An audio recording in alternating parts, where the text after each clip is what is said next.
For their BPA service project, Dublin Scioto students took hunger in their community into their own hands. They held a food drive in which they created interactive game shows to bring out the fun side of charity.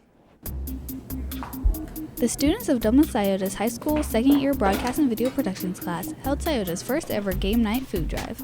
A great deal of preparation was taken in order to make this event happen. Two girls, Tori Allison and Rachel Johnson, took a lead on the organizational aspect of the event. They had many responsibilities, such as planning out what they wanted to do and where they wanted to do it. Once they had their ideas solidified, they had to find teacher volunteers and reserve the school for the event. In the short deadline of just 3 weeks, creating game boards, finding projectors, and getting consoles for video games and other little necessities had to be completed on time and efficiently. Hey, where's everyone? Alright, we'll sit it down right here. Sorry. You already know I'm in first. Oh. Yeah, I know you got this game. Oh. Ask me if it was built at the same time. Not including Admissions for the event were 3 canned food items.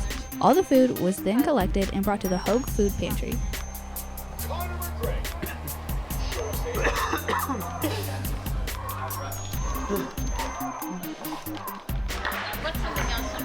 All right.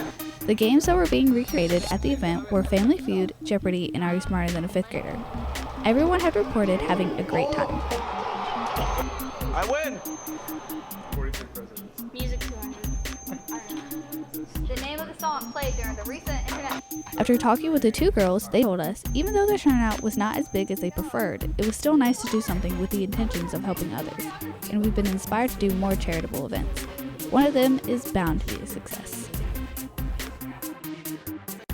These girls definitely exhibit the Irish way to a T, but here's a student who devotes himself, his time, and his work into helping others around his community.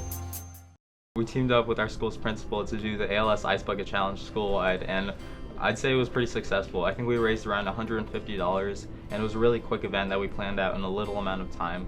So basically how it worked was we did the Ice Bucket Challenge with our high school principal in the front of the school, and we poured a bucket of ice on him, and then he challenged the entire school to do the Ice Bucket Challenge. So then a few weeks later, we had students and some staff come in and do the Ice Bucket Challenge, and then we filmed that on the announcements, and we raised a lot of money from that event.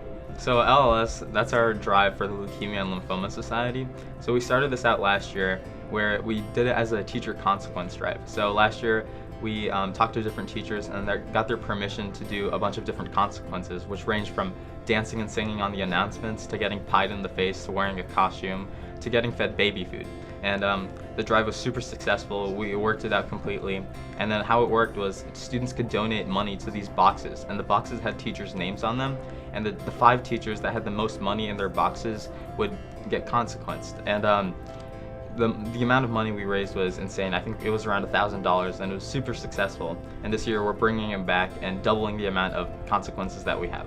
For Veterans Day, it's an event that the Social Studies Department puts on every year, and my involvement was through Interact Club. So through Interact Club, we raised around 16 boxes full of items of deodorant, toiletries, food, candy, ramen noodles, things like that. And I think the total amount was around 600 items that we were able to ship to veterans through Operation Buckeye.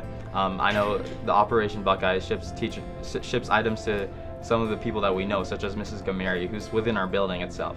At this event, I also got to speak about the significance of Veterans Day, and it was a really fun event, and an event that really respected our veterans, and it was something that we could appreciate them for. So this summer, I got to work on my Eagle project, and the Eagle project is the final step into becoming an Eagle Scout, which is the highest rank in the Boy Scouts of America. So for my Eagle project, I was able to build a paver patio for our high school, Dublin Scioto High School, right in front of the school. It was the senior gift for the class of 2017. And building the patio was really something that I valued because I got to spend precious time with my dad. You can clearly see how the students at Dublin Scioto strive every day to live the Irish way, and they are right on track.